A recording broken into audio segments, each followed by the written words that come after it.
Hello viewers, आप सबका मेरे चैनल सुरभि सुबोध में हार्दिक स्वागत है।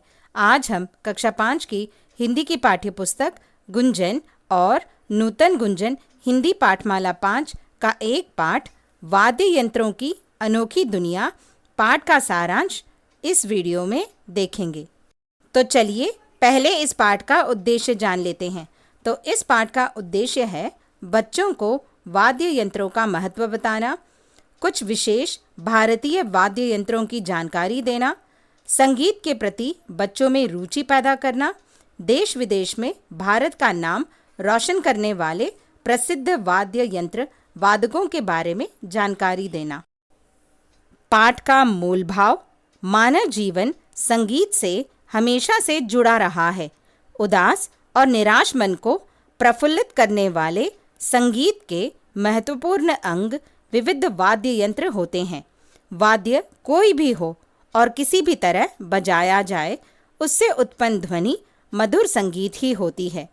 इस पाठ में कुछ विशेष भारतीय वाद्य यंत्रों की जानकारी दी गई है। इन भारतीय वाद्य यंत्रों ने देश विदेश में अपना विशेष स्थान बना लिया है। तो चलिए अब इस पाठ का सारांश देख लेते हैं। ढोल की आवाज़ सुनते ही सबके पैर थिरकने लगते हैं और मन खुशी से झूम उठता है। फिल्म हो या कार्टून, उत्सव हो या त्योहार, देश या विदेश, संगीत अपना विशेष महत्व रखता है। शहनाई विवाहोत्सव से जुड़ा प्रसिद्ध वाद्य यंत्र है। विभिन्न अवसरों पर विभिन्न वाद्य यंत्र बजाए जाते हैं। इन वाद्य यंत्रों की मधुर ध्वनि हमें खुशियों की एक अनोखी दुनिया में ले जाती है। भारत में संगीत के क्षेत्र में अनेक प्रकार के वाद्य यंत्रों का विकास हुआ है। ये वाद्य यंत्र अलग अलग तरह से बजाए जाते हैं। संगीत में वाद्य यंत्रों का महत्वपूर्ण स्थान रहा है।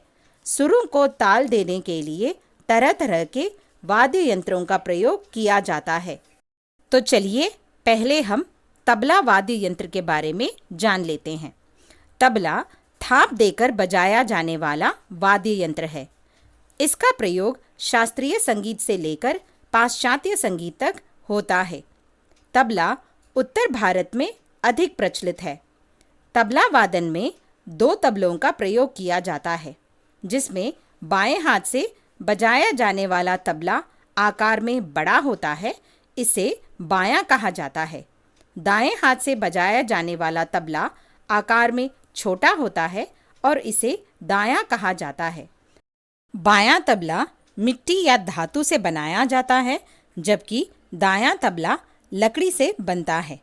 तबला को बजाने के लिए हाथ की उंगलियों, हथेली और कलाई का प्रयोग किया जाता है।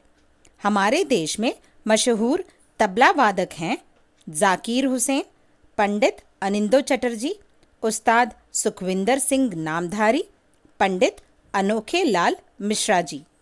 तो चलिए अब हम अगले वाद्य यंत्र के बारे में जान लेते हैं।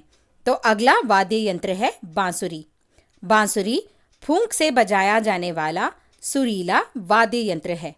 लकड़ी से बना यह वाद्य यंत्र, जिसमें छेद होते हैं, उन छेदों के पार हवा के प्रवाह से ध्वनि निकलती है।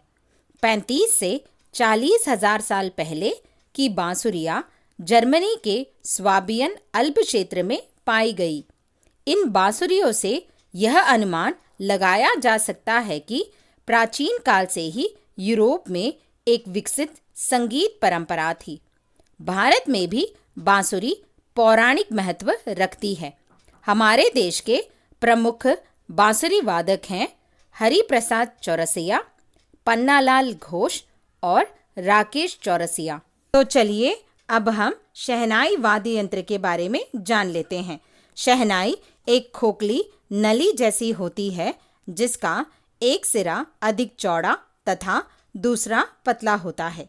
शहनाई के संकरे सिरे पर डैने अर्थात पंख के आकार की 1 सेंटीमीटर लंबी 2 पत्तियां लगी होती हैं। उस्ताद बिस्मिल्लाह खां विश्व के सर्वश्रेष्ठ शहनाई वादक माने जाते हैं।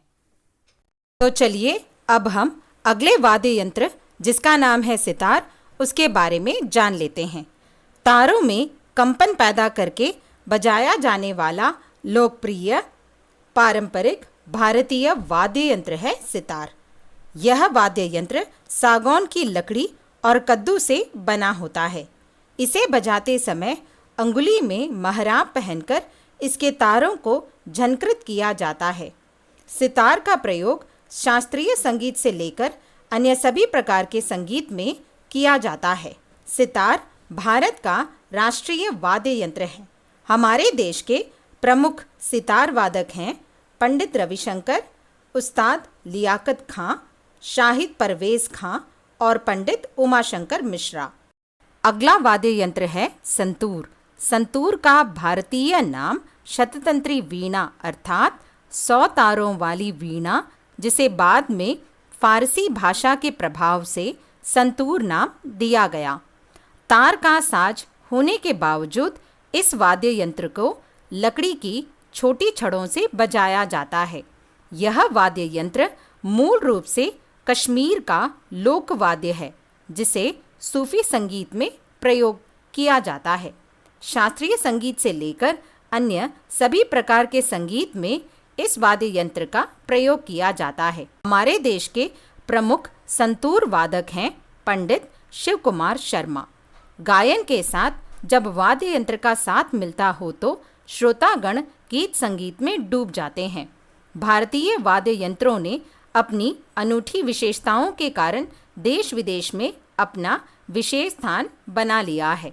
आशा है कि आपको मेरा ये वीडियो अच्छा लगा होगा।